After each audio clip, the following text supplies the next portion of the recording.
Olá, pessoal. Eu sou a professora Vanessa Xavier.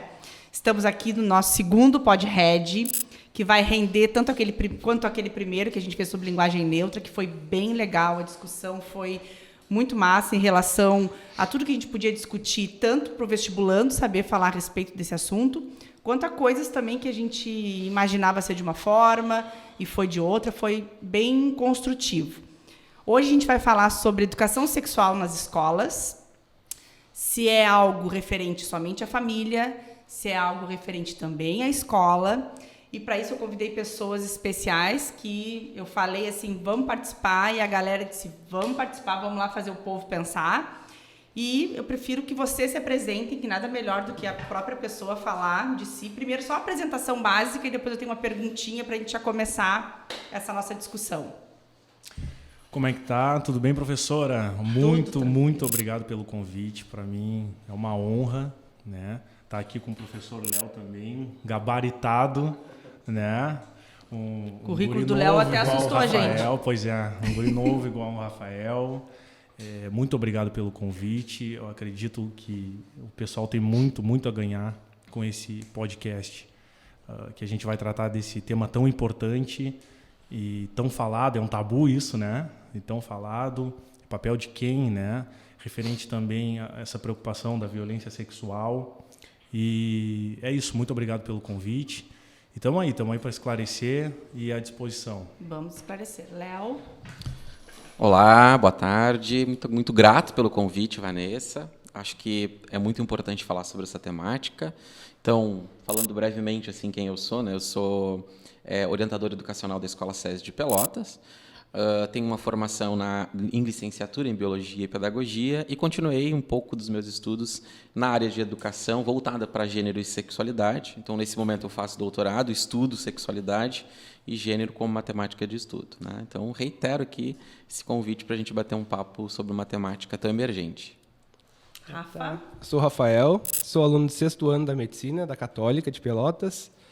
Já fui aluno da Vanessa por muito tempo, já fui vocês que vão estar aí desse outro lado escutando esse podcast. Então essa tecnologia para discussão vai ser uma boa para vocês. O Rafa até queria um podcast na época, né? Mas não existia essa tecnologia. Estamos lá no podcast assistir para escrever melhor. Dependendo da época que ele queria o podcast, era uma ideia visionária, né? Porque Totalmente. hoje está em alta, né? Está em alto o podcast. Totalmente. Então, guris, para começar, eu acho importante, independente de o José é conselheiro tutelar, o Léo lida bastante com a educação, o Rafa lá na área da saúde. Para vocês como pessoas ou na área que vocês atuam como profissionais, é importante ter uma educação sexual? Sim, não, por quê? Eu acho de extrema importância. Extrema importância, por quê? Vou te falar enquanto conselheiro tutelar, tá? Como conselheiro tutelar. Quando chega para nós no conselho tutelar, é porque já ocorreu a violência sexual, né? E por isso é de extrema importância essa educação, tá? Lógico, quando se fala em educação sexual, vem aquela coisa na cabeça de ensinar a fazer sexo, né? E muitas pessoas não sabem que não é isso, né? Por quê? Quando ocorre a violência sexual, muitas vezes a criança ou adolescente violentada, ela não sabe que está sendo violentada, né? Que está tendo o seu direito violado. Por exemplo, professora, Rafael, Léo, essa criança ou adolescente, ela pode ter o direito sexual violado de uma pessoa que não está nem perto dela.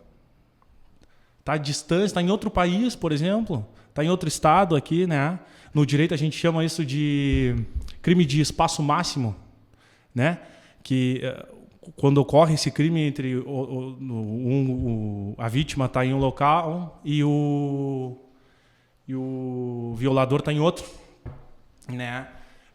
Quando ocorre no mesmo país é crime plurilocal, se eu não me engano.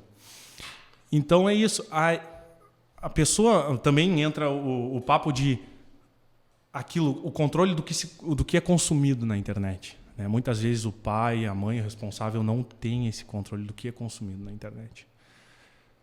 Para o Conselho Tutelar e para o Estatuto da Criança e do Adolescente, quando há uma violação sexual com crianças e adolescentes, com menos de 14 anos, é estupro de vulnerável. é crime. Menos de 14 anos é estupro de vulnerável. Independente se com 14 anos a criança ou adolescente queria ou não. É estupro de vulnerável, né? É dever da família, o Estatuto diz, é dever da sociedade, da família, do Estado, garantir os direitos da criança e do adolescente. Né? E as pessoas nem conhecem quais são esses direitos. Pois né? é. Porque no momento que a pessoa Pois é. diz que não tem que haver uma educação sexual, e a gente vê isso nas escolas, as pessoas se acham, eu vou fazer isso em casa, mas eu vou fazer o que em casa? O que a pessoa acha que é a educação sexual? Exatamente. É como fica nesse âmbito de mostrar o que é o sexo, o que não é, e em momento que vai fazer sexo ou não vai fazer. As pessoas acham que é só isso. Então, é dever da família, só é dever da escola, mas... O que é essa educação sexual? Por que ela é tão importante? Por que a gente tem tanto problema quanto a isso? Por que não existe? Eu fiz uma enquete no meu Instagram e perguntei para as pessoas quem era a favor ou contra a educação sexual, e 98% das pessoas foram a favor da educação sexual na escola. Por que na escola? Porque as crianças passam muito mais tempo, muitas dessas crianças passam muito mais tempo dentro das instituições de ensino do que com a família. Então, tem coisa errada aí. Por que as pessoas querem e isso não existe? Porque a gente tem tanto problema quanto a isso. Então, a gente vai discutindo para descobrir. Léo, é importante? Então, primeiro eu acho que é importante a gente problematizar essa expressão educação sexual, tá? Por quê? Quando a gente fala de educação sexual, nós nos remetemos a uma questão mais biológica, mais preventiva, mais higienista, mais anatômica do corpo, tá? Eu sugeriria nós utilizarmos educação para sexualidades, porque daí nós aumentamos este leque de possibilidades, e nós levamos para a escola e para as outras instituições pensar a questão do sexo não apenas anatomicamente, mas aquilo que social e culturalmente é dito sobre ele. Pensar a questão do pênis e da vagina não apenas anatomicamente, mas pensar o que socialmente é dito sobre ele. Pensar a questão do corpo como algo que é biológico, que é anatômico, mas pensar o que é cultural também. Mais uma vez a gente esbarra na nomenclatura da linguagem neutra, que nós falamos, o nome não está em acordo, linguagem neutra parece que não é nem uma coisa nem outra, então as pessoas já criam aquele preconceito antes de conhecer, e a educação sexual leva a isso. Tá, então a gente vai ensinar a um menor de idade fazer sexo, é isso? Fica na cabeça das pessoas. E a gente muda a nomenclatura, pode dar um clique para uma coisa... Porque a gente pode pensar a sexualidade como uma construção cultural, né? Pensar o corpo como uma construção cultural, pensar o gênero como uma categoria que é construída socialmente, que é construída culturalmente. Então, neste sentido. Penso que quando a gente fala em sexualidade, nós abrangemos outras coisas, outras categorias, né? Para além daquilo que é anatômico, que é preventivo, que é higienista. Porque existe um livro chamado Sexo dos Gregos a Freud, de Thomas Laqueur, que ele conta como é que o sexo foi construído ao longo da história, né? E é muito interessante ver anatomicamente como eram consideradas as mulheres antigamente, né? Então, por exemplo, assim como se fala que o homem tem o pênis para fora, é um órgão externo, a mulher era o sexo masculino, também não se tinha o feminino, porque era como se fosse o pênis para dentro. Uhum. Então, eles faziam uma analogia ao corpo masculino. E a gente tem ainda arraigado isso muito forte, né? Que é essa comparação, mas sempre a questão sexista do masculino sobre o feminino, né? Isso repercute lá na língua portuguesa quando se fala da linguagem neutras, né? Sim, totalmente. E acho que a gente vai falar mais sobre isso daqui a pouco. Rafa, é importante, Rafa, na tua área, na tua vivência, o que tu tens para dizer como ser humano? Então, todo esse tempo da faculdade agora, de todos os atendimentos que a gente já fez, todas as histórias que a gente já escutou, a educação sexual é muito importante para a prevenção e saúde, que é o principal pilar da medicina. Prevenção e saúde, não só de sexualidade como ato sexual, mas como higiene, como prevenção de doenças que muitas vezes os adolescentes têm e vão querer tirar essa vergonha e mostrar só na fase adulta e já não tem reversão de quadro. Então, é bem importante porque chega no adulto e pergunta coisas sobre o órgão dele e ele não tem total noção do que é. Como um exemplo, chega uma mulher para consulta ginecológica, ela não sabe de onde sai o xixi, entende? Não sabe a anatomia dela. O autoconhecimento, eu acho que é a principal importância da educação sexual.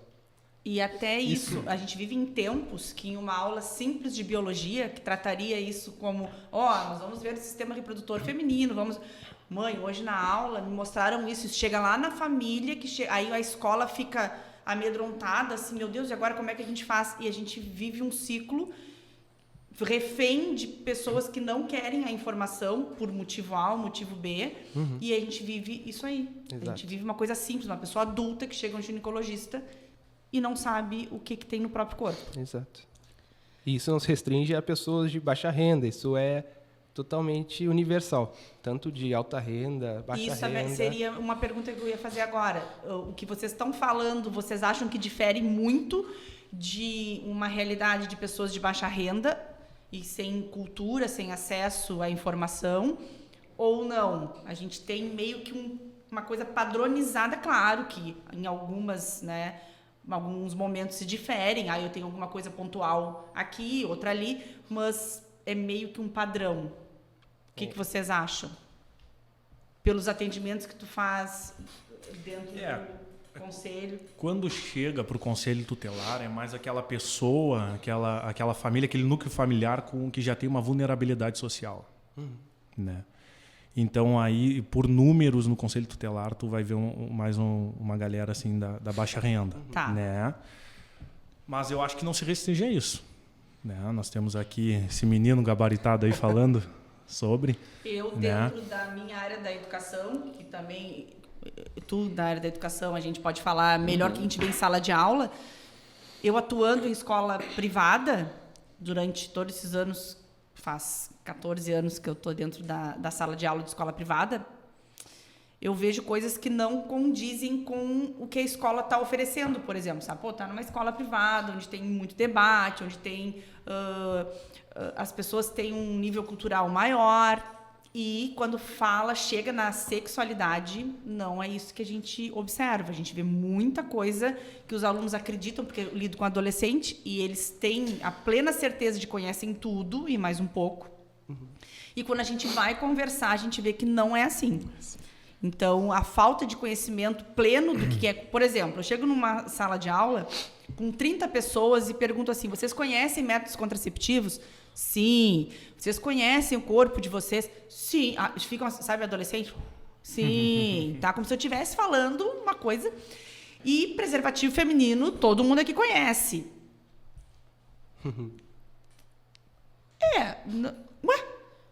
A gente tem acesso à informação, vocês sabem que existe, vocês têm o Google para mostrar, vocês nunca tiveram com preservativo feminino em mãos? E eu disse, então por que a gente vai julgar a pessoa que é de uma região da cidade bem pobre e que não usa preservativo masculino? Mas a professora engravidou porque não foi lá no postinho pegar o preservativo. Mas tu tens condições plenas e tu não conhece o preservativo feminino. Tá julgando o outro que tem... Ele tem obrigação de saber usar? Onde é que diz como é que usa o preservativo masculino? Tem algum... mas é óbvio. Não é óbvio, porque a gente sabe que tem formas de usar o preservativo masculino.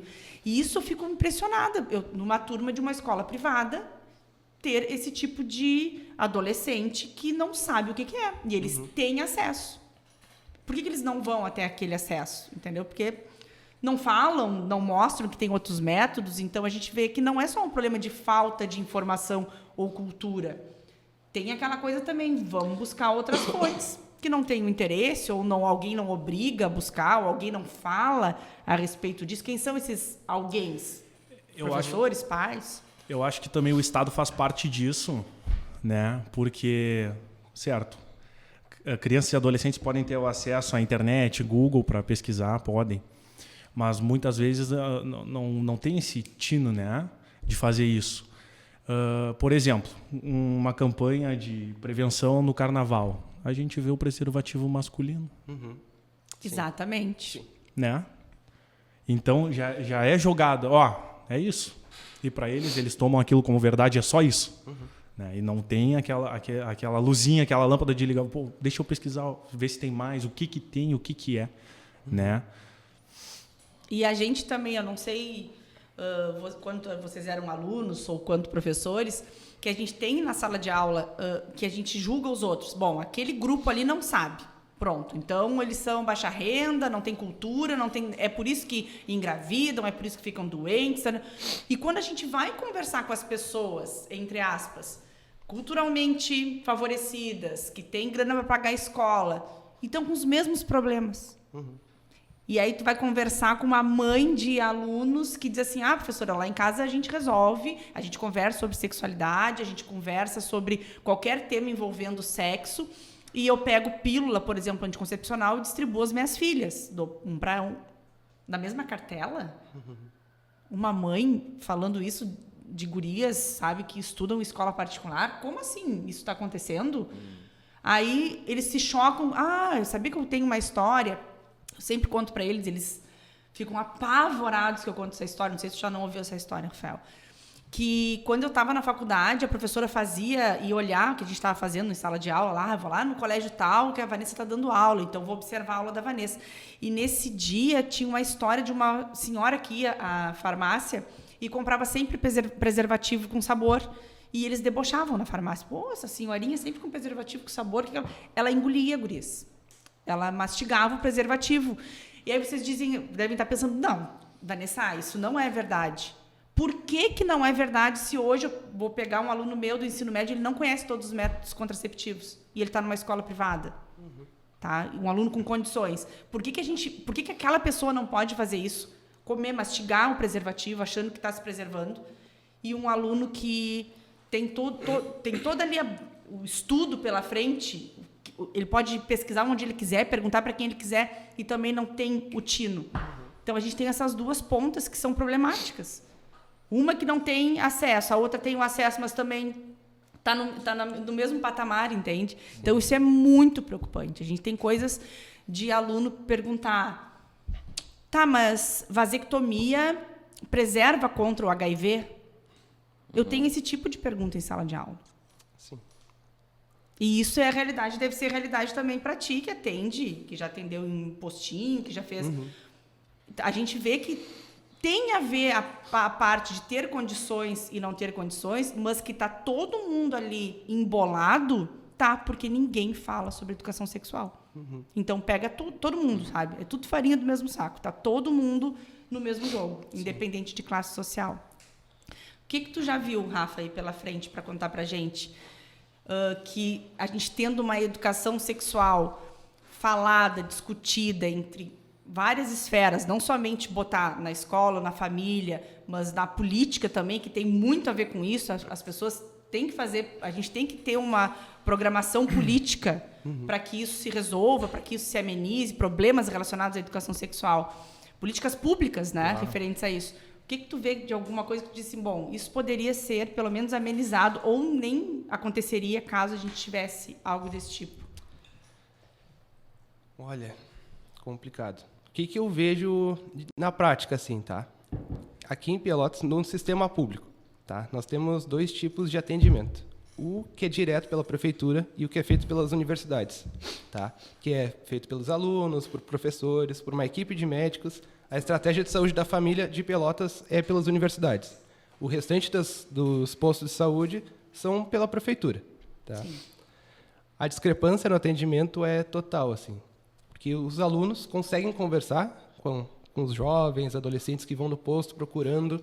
A gente oferece teste rápido de sorologias. Isso é bem amplo assim nos nossos atendimentos. Tá? No hospital, quando a gente chegava na maternidade e atendia uma mulher ou uma jovem que vinha de uma UBS dessas da prefeitura, que às vezes o atendimento não era feito por um médico, era feito por uma enfermeira, um pré-natal da prefeitura, bem provável que seja feito por uma enfermeira, tá? Porque o médico não tem tempo para atender a esse tipo de paciente. Tá? É bem complicada a situação. Mas essa discrepância que a gente vê da informação que tu dá para o paciente, que muitas vezes, até no particular, não chega a dar. Ou porque eu vou te atender e eu acho que tu já sabe isso, pela tua condição social. E eu com vergonha, não pergunta. Mais ou menos sabendo, ele acha que tá tudo certo aqui, não vou perguntar. E aí vem a bola de neve. Sim, às vezes tu chega numa roda assim de pessoas com mais idade e pergunta, há quanto tempo tu não vai no médico? Pessoas de classe alta, assim. acho que uns 10 anos eu não vou. Mulheres, sem fazer o exame preventivo, sem essa informação em saúde.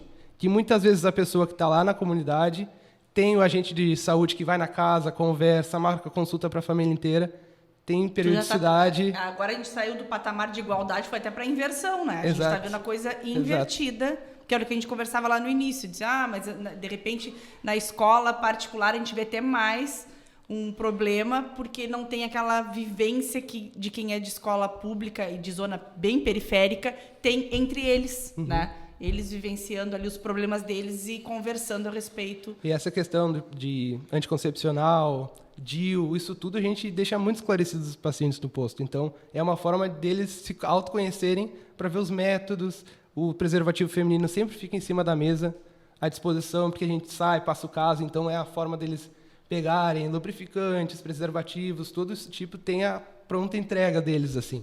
Tem um momento que eles podem fazer de pegar esses tipos de barreira. Então, E eles usufruem disso ou não? sim. A gente repõe praticamente toda semana. Então é bem... Tá. Mas mesmo assim, acontece de ter uma alta taxa de infecções, né? Então... E como é que tá o caso da gravidez na adolescência? Tá algo chocante assim ou entrou num patamar de, entre aspas, aceitável? Assim, no que a gente atendia, tá?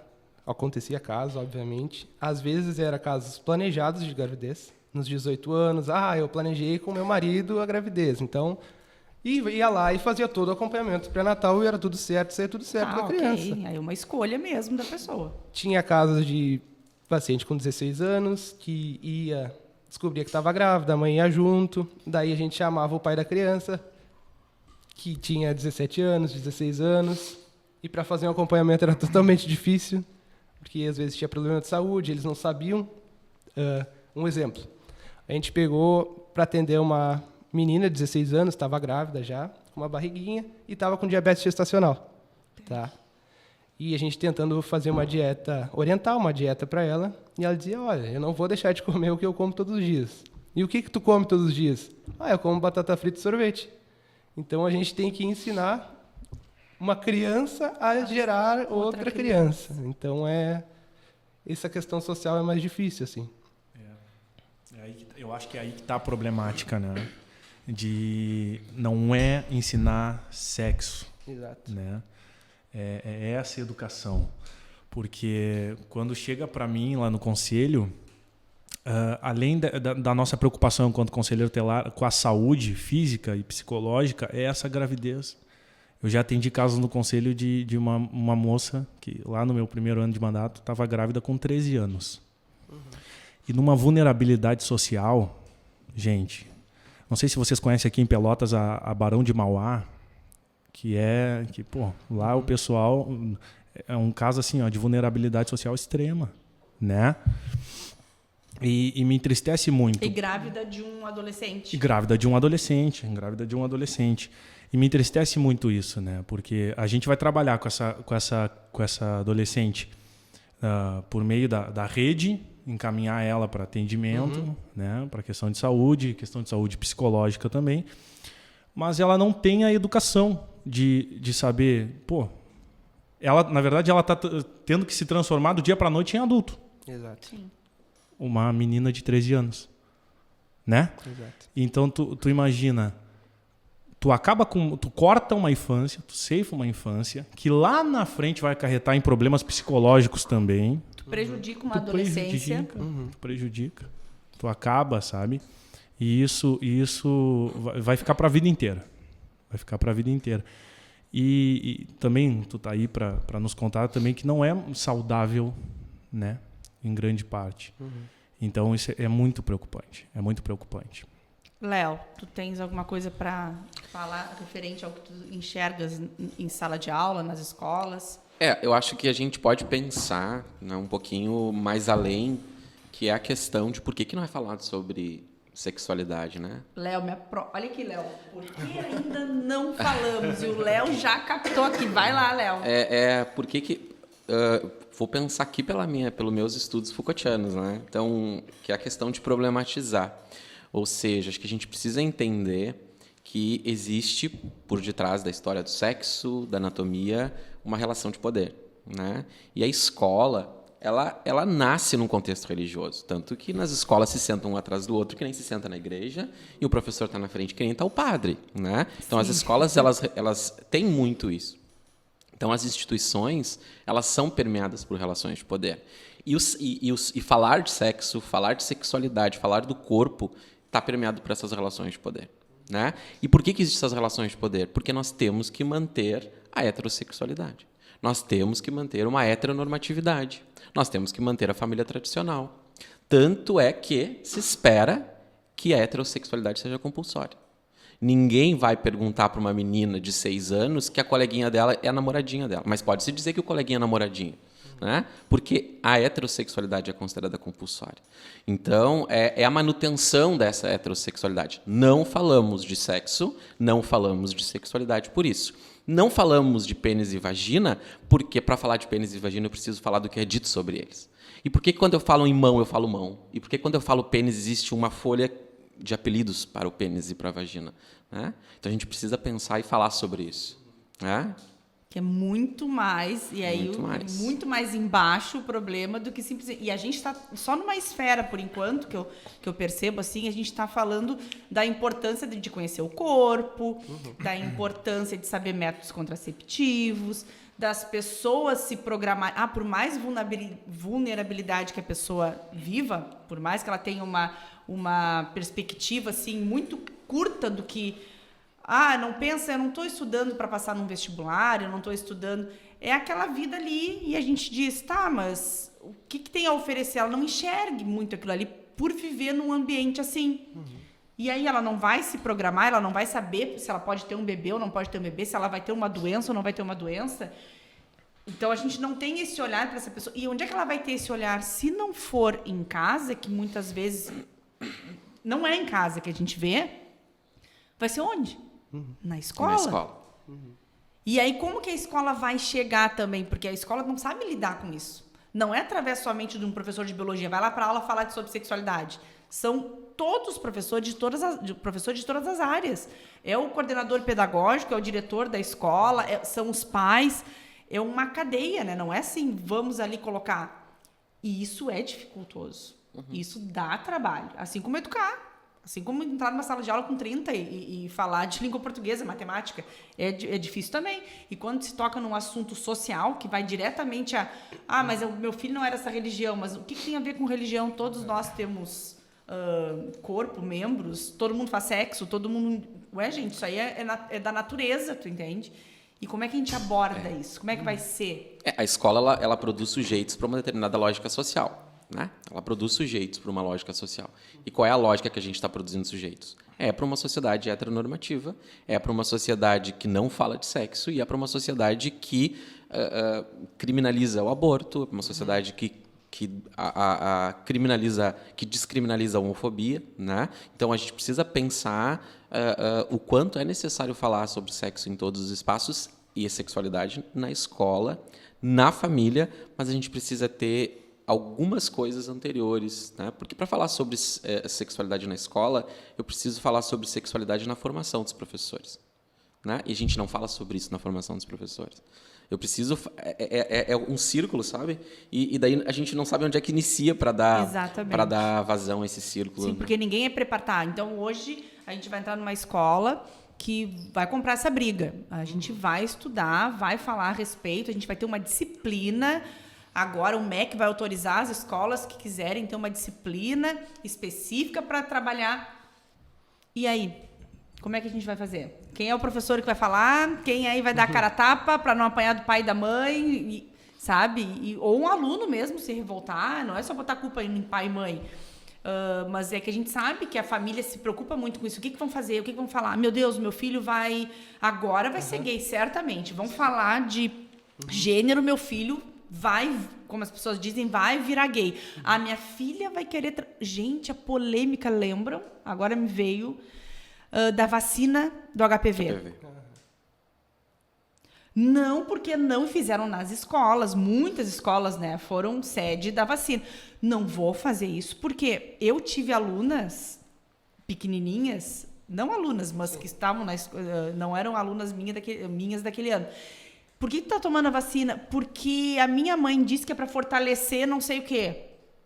Olha o que as mães faziam, tá? Diziam que era gripe, qualquer outra doença, mas como é que eu vou explicar que é pro HPV, que ela tá fazendo agora para se prevenir nessa idade, que é melhor, vai ser melhor para ela nessa idade tomar vacina do que mais tarde. Como é que eu vou conversar com ela? Quem já não teve numa farmácia que um menininho, mãe, o que é isso aqui colorido? Eu quero. E o pai quase morre na fila, assim, dizendo, isso é... Bala. Se disser bala ou balão, tá ralado, porque ele vai querer levar pra casa. Não, mas aconteceu com meu irmão, isso aí, sabia? Isso acontece. Juro, queria levar a camisinha de uva. Inclusive, um abraço pro Rogério, meu irmão aí. Pá, Rogério, sim, ralou, Rogério. Queria levar a camisinha de uva quando era guri, achando que era bala. A mãe teve que dar uma desconversada, né? Sim, justamente. A pessoa fica rosa, roxa, de tudo que é cor e vai dizer assim, meu filho, isso aí é uma camisinha. Camisinha? O que ele vai pensar na cabeça dele? Uma criança de 4, 5 anos vai pensar camisinha, tu entendeu? Então a gente já vive essa coisa da vergonha e dos pais. Bom, eu vou até dar a vacina do HPV, mas eu não vou dizer pra quê. Eu vou dizer que é uma gripe que tá nova aí, é um vírus aí. Não, e não pergunta, cala a boca e toma vacina, entendeu? Então é mais ou menos isso. Nunca uma aluna minha, da idade, assim, entre os 10 e 14 anos, eu estou tomando a vacina do HPV para prevenir. Não, gente, isso aí não aconteceu. Eles estavam tomando assim, que nem rebanho, sabe? Vamos lá marcar o gado. Porque os pais não estavam explicando, as pessoas não tinham tempo, né? Quem estava lhe dando a vacina, a escola não teve... a escola tal. Não tinha tempo hábil para fazer uma campanha de vai lá e vai tomar vacina. E a gente vive nesse meio. De não saber por que está tomando, o que está fazendo, e as pessoas não conversam. E a escola vai querer comprar essa briga. Os professores vão querer entrar nessa luta. Qual político vai levantar a bandeira? Hoje nós vamos brigar para que nas escolas tenha uma disciplina de educação sexual. Alguém vai ter esse peito para fazer isso? Vamos, o político tá, aquele ali já quer fazer bagunça na escola, está promovendo isso. Não falar da sexualidade na escola tem uma intencionalidade. A gente precisa falar. Então, não acredito que seja um tabu. Não falamos porque é um tabu. Nós falamos porque existe uma intencionalidade atrás do silêncio, tá? Que é a manutenção da heterossexualidade, que é o discurso da inferiorização das mulheres. Né? Então, quando a gente diz na escola, isso não é coisa de menina brigar no pátio da escola, então a gente está dizendo que meninos podem brigar. Então, nos próprios discursos que nós temos, nós legitimamos a posição das mulheres. Isso está tão naturalizado que é preciso desnaturalizar. Em algum momento tem que começar as pessoas dizem, eu não vamos, preguiça de naturalizar, de começar a abrir. Mas aí, gente, alguém tem que começar, porque os problemas estão aí, né? Quando se começou a tentativa, né, de tentar falar sobre uma educação para a sexualidade, veio com muita força no Brasil o Escola Sem Partido, que é o projeto Escola Sem Partido, né? E que tem muitas pessoas que defendem esse projeto porque acreditam que é partido político. Não é isso, né? Não se trata disso. Isso, muitas. Gente, não muitas. Geral, tá? Fala escola sem partido, é sem partido político. As pessoas imaginam... Eu tenho uns dados aqui que dia 18/5, agora, a gente teve o Dia Nacional do Combate, né, à Exploração Infantil. E nesse mesmo dia foi votado, né, que pode agora, quer dizer, agora, não, né, gente, é um texto base, Câmara de Deputados, tem que passar pelo Senado, ainda tem né, vamos ver se a coisa fica pelo caminho, não vai para frente, que é o direito que as pessoas vão ter de educar os filhos em casa. Não é, já acalmando corações, porque eu já li algumas coisas a respeito, não é assim simplesmente, vem aqui que eu vou te educar aqui na minha casa. Não é assim, tá? Vai ter que ter comprovação de pai ou mãe que tem ensino superior. Então, não é uma coisa muito... Vai ser assim, que as pessoas estão pensando assim, agora o vizinho, não, vou te tirar da escola, vem cá, senta aqui que eu vou te ensinar. Não vai ser assim, mas é preocupante tanto quanto fosse assim, tá? Aí isso nós temos um problema que é pensar que a escola é um lugar apenas para o desenvolvimento cognitivo, né? Então a própria Unesco ela diz, né, que a escola é um lugar de aprendizagens, que é aprendizagens cognitivas, mas também aprendizagens múltiplas, aprender a conviver, aprender a ser, né? E esse indivíduo que é o corpo social que participa, os alunos da ali, interação, né? Das diferenças, né? E não vai falar nem de diversidade, porque diversidade remete à identidade. Falar das diferenças que seja as diferenças sociais, culturais, religiosas, né? Porque ainda as diferenças religiosas nós não falamos. Para qual religião ou para qual linha religiosa que seguem as pessoas que não são heterossexuais? Ou vão para o espiritismo, ou vão para a Umbanda, ou vão para a Nação, ou vão para o Candomblé. Por quê? Né? Por quê? Nas escolas nós falamos sobre isso. Nas escolas nós falamos quando um aluno tem uma miçanguinha, né? aqui. Num país laico, a gente não fala Num país sobre laico, isso. mas é um país que na Páscoa a escola está enfeitada para a Páscoa e os alunos saem de... Então quer dizer que escola laica é essa que comemora a Páscoa, que comemora o Natal, né? Que comemora o Dia das Mães, o Dia dos Pais, né? Então a gente tem muito o que questionar e aí não é questionar para achar respostas, né? Eu acho que é questionar para deixar em suspenso. Sim. Né? E a gente vai entrar agora um pouquinho saindo desse... Que a gente está num papo leve, tá? Da educação. Do paizinho, da mãezinha, que não querem falar sobre sexo com o filho. Eu tinha 6 anos, perguntei pro meu pai e pra minha mãe, eu lembro da cena, os dois sentados, assim, no pátio da minha casa, eu olhei pra minha mãe e pro meu pai e disse, o que é sexo? Eu tinha 6 anos, eu lembro da cara do meu pai, até hoje, assim, pra minha mãe. A minha mãe olhou pro meu pai olhou pra minha mãe, e aquele silêncio se fez... E eu entendi, porque se fosse uma criança de hoje, eu ia dizer assim, fala, tô te perguntando. Eu entendi aquilo ali e peguei meu banquinho e saí de mansinho. Todo mundo acha que a criança não entende, né? Isso, eu lá na década de 80, tá? Era uma criança que a mãe fazia assim com o olho, eu disse, vou levar uma coça quando eu chegar em casa. Hoje a criança diz, vamos, tchê, fala pra mim o que é. Eu, com 6 anos, eles já tiveram... E vários pais são assim, já ficam com... Os amigos meus que têm filhos, meu Deus, quando me perguntarem, o que eu vou falar? Meu Deus, é sementinha? O que é? Meu Deus, não é sementinha? Não sei o quê. Então, isso é até hoje, pode ser década de 80, 90, anos 2000. Gente, é problemático. Mas a gente está no papo leve. Na escola que não fala, que são todas, não sei o que não... O pai e a mãe... Fala antes de eu dar-lhe aqui. Vai, pegando esse gancho do que tu falou, eu acho muito, muito melhor, então, para esse núcleo familiar, que o pai ou a mãe ou o responsável ensine. Né? Porque se o pai ou a mãe ou o responsável não educar, ele vai ter acesso... Por outras vias. Ele vai ter acesso na internet...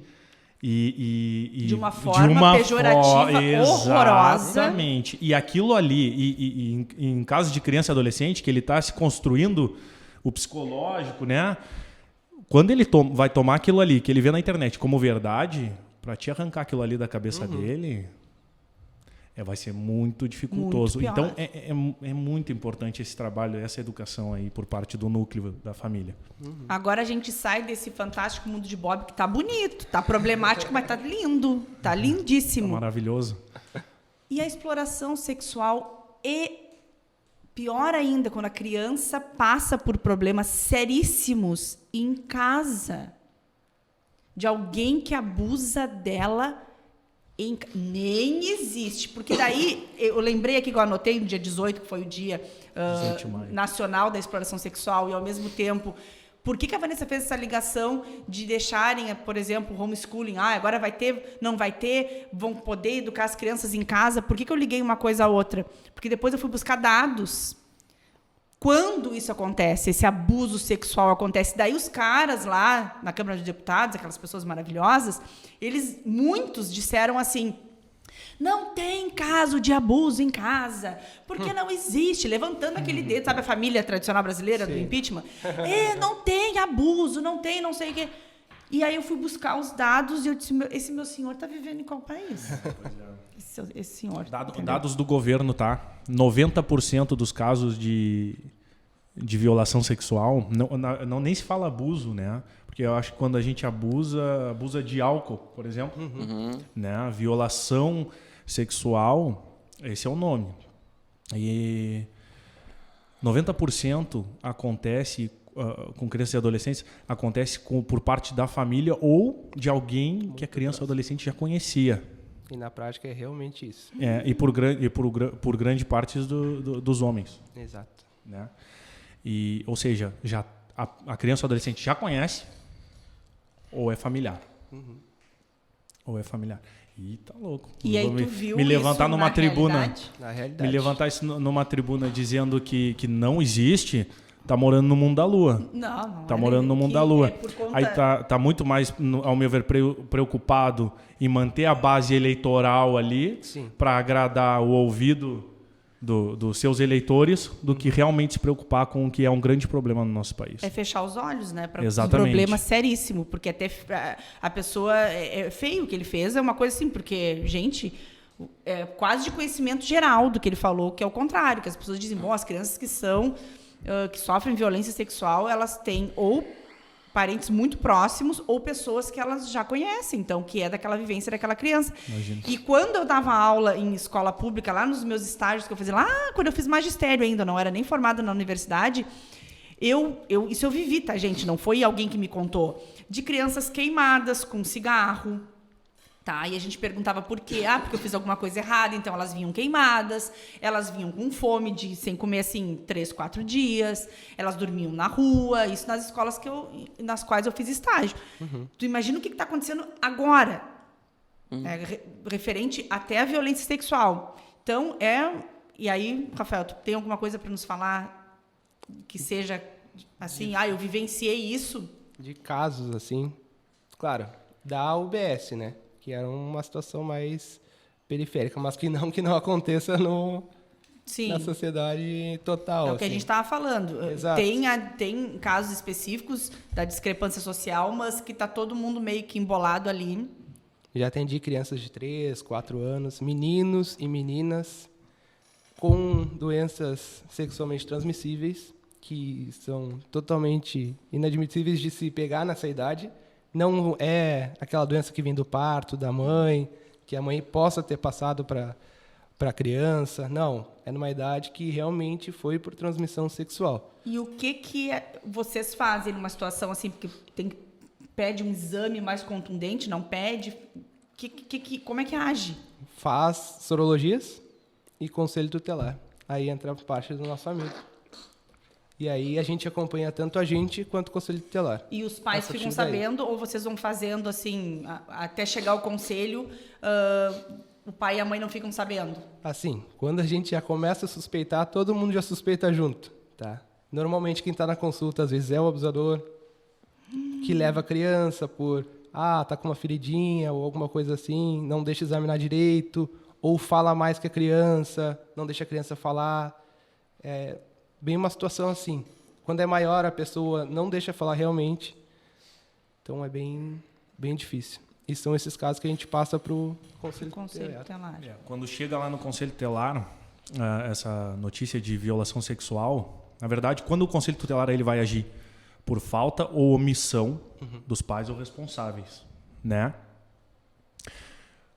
Quando uma mãe é omissa, aí o Conselho Tutelar também tem, uma mãe, um pai, um responsável omisso, a gente tem que agir também, né? Porque o agente violador dessa criança também está sendo parte da família ali. Sim. O que o Conselho Tutelar faz? Ele é um órgão, a gente tem que desmistificar isso, como a gente estava conversando lá no início. Sim. Conselho Tutelar, as pessoas pensam que é polícia da criança e do adolescente. A gente tem essa cultura também de crescer ameaçando com o Conselho Tutelar. Uma mãe ameaça um filho ameaça uma mãe. Eu vou chamar o Conselho Tutelar porque tu tá me batendo, isso, aquilo, varará. Sim. E acontece o seguinte, quando chega lá no Conselho Tutelar, a gente tem que... nós encaminhamos para os órgãos da rede municipal, né, órgãos de saúde, a gente encaminha para o Centro de Referência e Assistência Social, que é o CRES, que encaminha para o NACA, que vai fazer essa investigação, e para a polícia, né, para se instaurar esse inquérito, né, inquérito policial, porque é um direito muito sério violado, eu acho que é o pior crime que pode se cometer com uma criança e adolescente. E, lógico, como eu estava falando, quando um responsável é omisso, aí o Conselho Tutelar vai agir e vai encaminhar para o Ministério Público, esse promotor de justiça, ele vai instaurar um inquérito e também vai ser averiguado.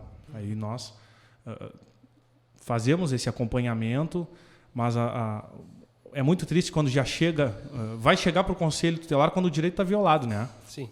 É muito triste. E às vezes as pessoas não têm a cultura da denúncia, que eu queria levantar muito isso. A cultura da denúncia. Principalmente quando... Às vezes tu percebe alguma coisa, professores quando notam a diferença dos alunos em sala de aula... O professor tem o poder, a gente como professor tem uma percepção, tem um poder em sala de aula de dizer, tem problema ali. Seja de qualquer esfera. Tem que denunciar. Tá. Tem que denunciar. Mas eu não sei se é verdade. Está ali os órgãos para Exatamente. Para averiguar se é verdade ou não. E se for, e tu não denunciou, né?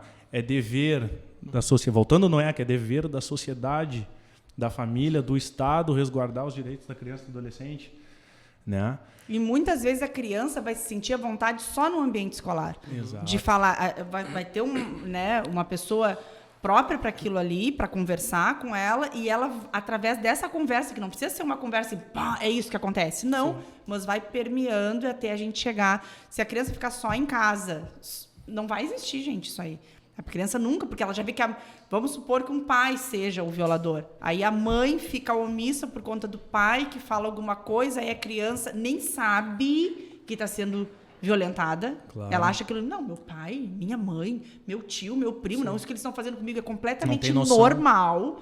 E não sabem. E vai ser a escola o caminho para essa criança sair Por exemplo, se um pai é o violador e tem a mãe ali, e a mãe está sendo omissa, daqui a pouco a mãe está sendo omissa também na questão de ela está com a saúde psicológica comprometida. Exato. E se eu contar o que vai acontecer com o meu núcleo familiar, a minha casa, o meu marido vai me matar, isso e aquilo.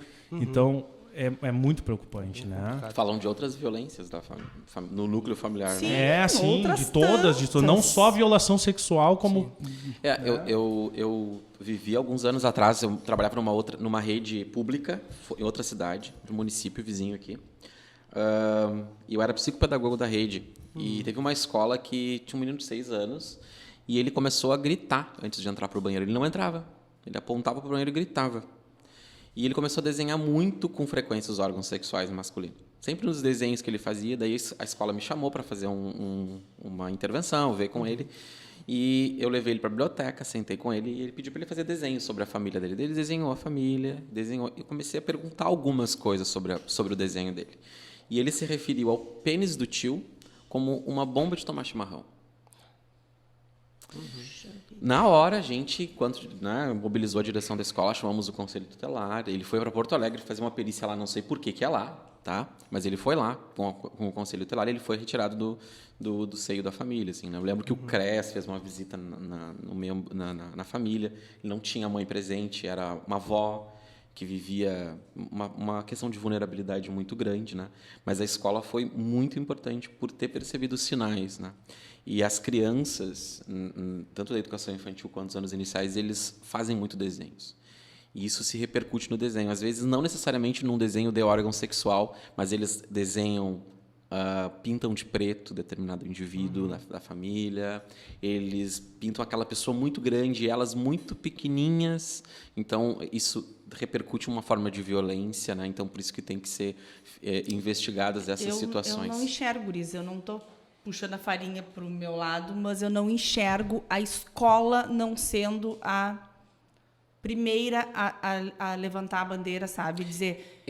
Mas eu também tenho uma outra experiência, que eu estava fazendo uma palestra para uma formação de professores no município de Jaguarão, isso já faz alguns anos, e eram professores da educação infantil, e era sobre sexualidade.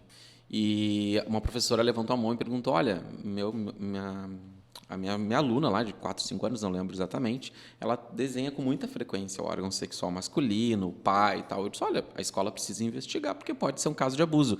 E a professora recuou. Não, porque é uma escola particular. Né? Então, a gente também precisa pensar isso. Né? Claro que sim. Eu acho que as escolas, como...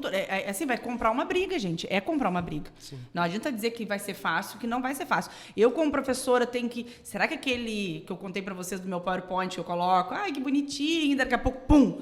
Coloco ali uma coisa muito horrenda, que eles veem uma imagem muito feia de uma pessoa no último grau de HIV, assim, passando muito trabalho num hospital, uma vagina com muito HPV.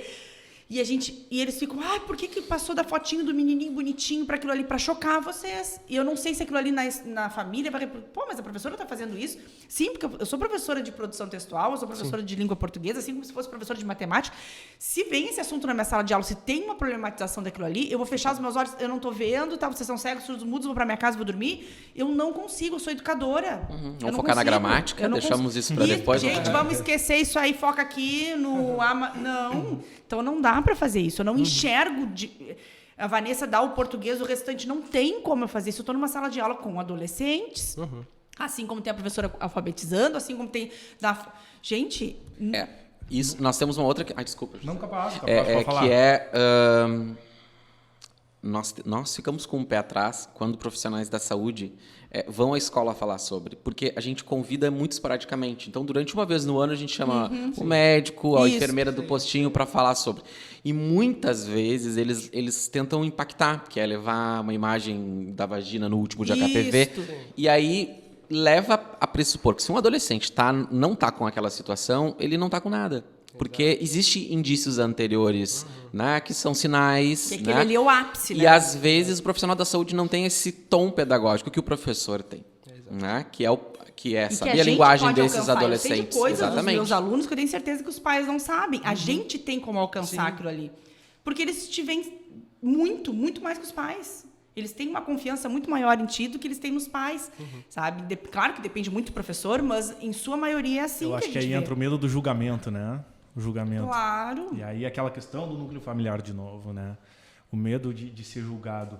Na rede de ensino municipal, estadual, é dever da escola comunicar. Agora, como tu citou, as escolas privadas, o professor pode levar em consideração, meu Deus, não vou criar uma briga aqui para manter o meu emprego, mas onde é que está a moral e onde é que está a vida do teu aluno aí, né? Aquilo aqui não acontece nada. Que não é de um aluno, né? Tu não vai comprar briga por um, tu vai comprar briga por vários. Exato. E aí, imagina, aí lá na frente, mantive meu emprego. Isso. Que lógico, a pessoa tem, né? Não vou criar uma briga aqui que é para não me comprometer meu salário. Exatamente. Mas tu estás comprometendo a vida de alguém. Infelizmente, a gente vai ter que... Onde está a moral nisso? Né, por isso. Vai acabar. Eu, por mim, eu tô tendo tanta sorte de convidar gente tão interessante pra gente debater, conversar, que aquele primeiro já disse, eu queria ficar aqui, né, guris? Eu até brinquei com os guris que eu ia pedir um sushizinho, que a gente ia ficar aqui, e deu vontade de fazer de novo, porque é muito interessante, assim, ó, vocês acrescentam muito pros meus alunos que vão assistir esse podcast, para a redação deles como vestibulandos, sim, eles vão, professora massa, a gente vai saber falar mais a respeito disso, né, Rafa, que tu já passou por isso. Hoje tenho certeza que tu escreverias uma redação referente a esse tema mais esclarecida, do porquê que a gente tem que ter, que não é só aquela parte que o Léo falou, que não é só a parte biológica do nosso corpo, que tem toda uma cultura por trás, a gente tem que entender todo, e isso é riquíssimo para trazer para uma redação, para a gente escrever aspectos, para diferenciar a nossa escrita, para as pessoas que não são vestibulantes, que vão assistir, para desmistificar também essa coisa de por que não falar, não é de sexo, é de sexualidade como um todo. Para as pessoas pararem com essa coisa da nomenclatura, pensar algo que não seja real. Eu só vou querer dizer aqui uns números para vocês de uma outra aluna maravilhosa, Lívia, beijo para ti, que também é estudante de medicina na Universidade Federal de Pelotas. E ela disse, professora, entra lá, que teve um IBGE de 2019 com os números assim, 1.288 municípios, tá? Foram visitados, crianças de 13 a 17 anos foram entrevistadas, 4.360 escolas, 125 mil alunos analisados. Então, 35,4% dos entrevistados já tinham relações sexuais. De 13 a 17 anos. Eles já tinham tido relações sexuais. Na rede pública, 37,5%. Na privada, 23,1%. Ó, tem uma diferença aí. 63,3% tinham usado preservativo, camisinha. Tá? Tinham utilizado. Então, eu acho, até foi algo assim que eu disse, pomba, 63%. Como utilizaram, eu não sei. Mas utilizaram, tá? 80% diz ter tido alguma orientação na escola. Mas essa orientação, botei um ponto de interrogação, foi que tipo de... Essa, sabe, de uma vez no ano, vai lá um palestrante, tarará, eles disseram ter tido, mas isso aí entraria. Eu problematizaria esses estudantes que usaram preservativos com qual intencionalidade? Porque se usa preservativo com a intencionalidade de evitar uma gravidez e pouquíssimas vezes pensando nas infecções sexuais transmissíveis. E olha aqui, Guri, 7,9% das meninas já tinham engravidado pelo menos uma vez. 13 a 17 anos a gente está falando, tá? 14% dos meninos já tinham sofrido algum tipo de violência sexual. 14% das meninas e 9% dos meninos já tinham sofrido algum tipo de violência sexual. Agora, olha os números das pessoas que violaram essas crianças. 29% namorado, 24,8% amigo, 20,7% desconhecidos, 16,4% familiares, 6,3% pai e mãe ou responsável. Gente, pai e mãe e familiares estão ali no... Não é assim, não pegaram um táxi e foram abusados, não pegaram um avião, não pegaram um barco, não, gente, é dentro de casa. Tá? Então, esses números são do IBGE de 2019. Então, a gente vê assim, crianças de 13 a 17 anos fazendo sexo. Tá, encerrou o assunto aqui, não, esse podcast morreu aqui, ninguém faz sexo. Deu. Muito obrigado, Guris, não quero mais falar sobre isso. Não, as crianças estão fazendo sexo de 13 a 17 anos. Isso entra até... Que idade iniciar a fazer essa educação sexual? Outra coisa para pensar, que idade? Quando começar? E como fazer isso? Aí fica lá para nossa conclusão do Enem. Quem, como, para quê? Porque a gente vai fazer isso, que lá no Enem a gente tem que resolver os problemas, tá, guris? A conclusão do Enem pede para os coitadinhos vestibulandos, eles têm que dizer o que, quem, como e para quê fazer essa resolução. Eles sabem, a gente sabe como é que a gente vai resolver, em que momento que a gente vai começar a resolução, como que a gente vai começar. Dali, Léo. Eu acho que nós precisamos pensar que educação sexual ou educação para sexualidades começa na família, quando a gente compra carrinho para os meninos e compra boneca para as meninas, pressupondo já que as meninas vão trabalhar para o lar, vão cuidar do lar, vão trocar fralda, né? Então a gente precisa lá, quando bebês, quando pequenininhos, e quando a gente decide, quando estoura o balãozinho lá no chá de revelação, se é azul ou se é rosa, começa por aí, né? Então a gente é preciso falar sobre isso na família, e é preciso falar não necessariamente só sobre pênis e vagina, mas é falar sobre todo o contexto, né? Então, criança não namora. Então, a gente não tem que dizer que o coleguinha de 4 anos da escola é namoradinho ou namoradinha do meu filho. Né? A gente precisa falar sobre isso. Nós precisamos problematizar muitas coisas. Vou relatar uma outra situação da minha vida. Eu, há 14 anos, tenho um companheiro e nós adotamos há 2 anos um bebê, né? Com 18 dias de nascidos, né? Aqui em Pelotas. Nós ficamos 5 anos na fila de adoção. E nós resistimos até hoje, porque a gente vai na Unimed e lá tinha o nome da mãe. E aí eles tentaram mascarar. Pai, tinha mãe, 2 pontos. Aí eles botaram pai, Leonardo Vieira. Eu disse, não, eu não quero que apareça o nome da mãe. Tive que entrar em contato com Porto Alegre, com Brasília, com a Nacional. Hoje a gente conseguiu tirar o nome da mãe, que era um nome que estava no sistema. Mas a gente precisa resistir, porque isso é uma forma de violência. Daqui a pouco ele vai perguntar. A gente precisa resistir quando existe o dia do pai, o dia da mãe, o dia dos pais lá. Na escola, e tem que fazer uma apresentação. Né? Porque por que nós temos isso todos os dias? Então, a família trabalha a educação para sexualidades em todos os momentos, não apenas quando o filho pergunta o que é sexo. Né? Nós precisamos falar disso sempre, em todos os momentos, em todas as oportunidades. E principalmente falar de respeito às diferenças. Porque quando a gente fala em respeito às diferenças sexuais ou às diferenças de gênero, nós falamos em respeito às outras interseccionalidades. Classe, desigualdade social, etnias e muitas outras, religiosa. Guris, foi um prazer.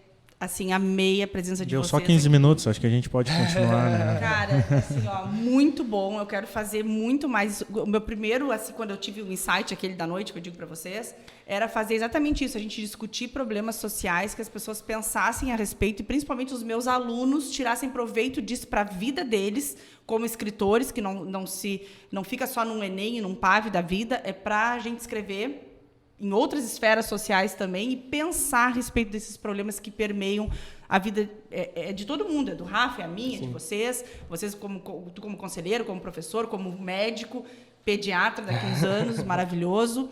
Então, se despeçam, por favor, porque a gente vai ter que acabar, infelizmente. José, contigo.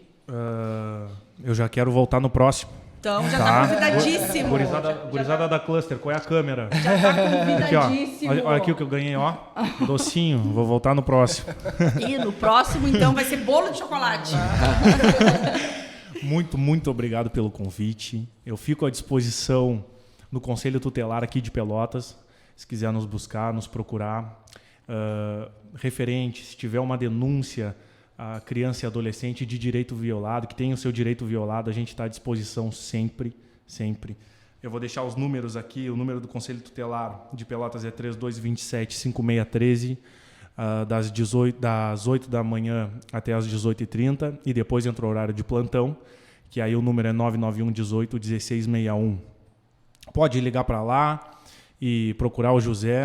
Ó, tem uma denúncia que a gente vai estar averiguando, a gente vai estar resguardando os direitos das crianças, dos adolescentes. Essa é a nossa maior preocupação. Muito bom. Muito obrigado, Vanessa. Eu que agradeço mais uma vez. Uma experiência incrível, uma experiência incrível. Léo. Então, muito grato, Vanessa, pelo convite. Foi um prazer te conhecer também, né, o nosso colega Rafael. Só reitero a importância de nós falarmos por uma educação para sexualidades na família, em casa, em todas as instituições, né? Não restrito à família e à escola, mas em todos os espaços, em todos os lugares, porque quando nós falamos de uma educação para sexualidade, nós falamos de respeito, tá? E Boaventura de Souza Santos tem uma frase muito legal, né, que diz: eu tenho o direito de ser igual quando a diferença me inferioriza e tenho o direito de ser diferente quando a igualdade me descaracteriza.